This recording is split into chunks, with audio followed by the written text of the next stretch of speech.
রাঙামাটির কাপ্তাই হ্রদের পানির উচ্চতা দ্রুত বেড়ে যাওয়ায় কাপ্তাই বাঁধের স্পিলওয়ের ১৬টি জলকপাট আংশিক খুলে দেওয়া হতে পারে।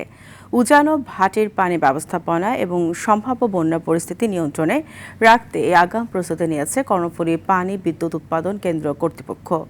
কাপ্তাই কর্ণফুলী পানি বিদ্যুৎ উৎপাদন কেন্দ্রের ব্যবস্থাপক মাহমুদ হাসান স্বাক্ষরিত এক বিজ্ঞপ্তিতেই তথ্য জানানো হয়।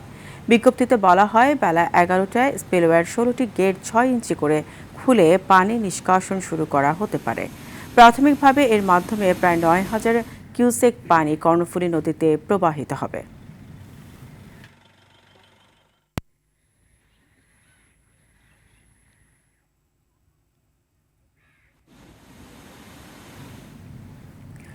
রাঙামাটির কাপ্তাই জলবিদ্যুৎ কেন্দ্র থেকে সরাসরি যুক্ত হচ্ছেন সহকর্মী ইয়াসিন রানা সোহেল। সোহেল, কাপ্তাই বাঁধের স্পিলওয়ের জলকপাট খুলে দেওয়ার পর কি অবস্থা দেখছেন জানাবেন। আপনি জানেন, টানা বর্ষণের কারণে কিন্তু কাপ্তাই লেকের পানির উচ্চতা বেড়ে গিয়েছিল।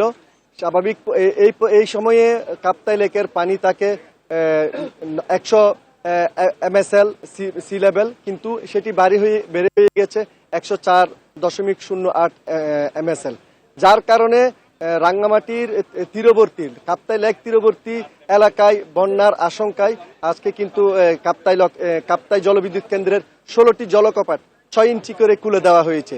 এতে করে ৯,০০০ কিউসেক পানি কাপ্তাই লেক থেকে কর্ণফুলী নদীতে নিষ্কাশিত হচ্ছে। কাপ্তাই জলবিদ্যুৎ কেন্দ্রের ব্যবস্থাপকের সাথে কথা বলেছিলাম, তিনি জানিয়েছেন এই জলকপাট খুলে দেওয়ার কারণে বাটি অঞ্চলে যারা বসবাস করছেন তাদের বন্যার কোনো আশঙ্কা থাকবে না। তাদেরকে সতর্ক করা হয়েছে তারা যেন ভীত সন্ত্রস্ত না হয়, স্বাভাবিক থাকে, সেই জন্য তাদেরকে সতর্ক করা হয়েছে।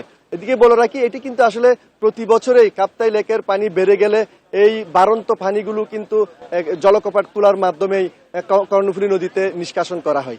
আজকে ৬ ইঞ্চি করে খোলা হয়েছে। যদি কাপ্তাই লেকের পানি আরো বাড়ে তাহলে কাপ্তাই লেকের পানি বাড়ার উপরে নির্ভর করবে জলকপাটের উচ্চতা বাড়ানোর ক্ষেত্রে। তো এই ছিল রাঙ্গামাটির কাপ্তাই জলবিদ্যুৎ কেন্দ্র থেকে আমার কাছে সর্বশেষ। পারিয়া। সোহেল, আপনাকে ধন্যবাদ।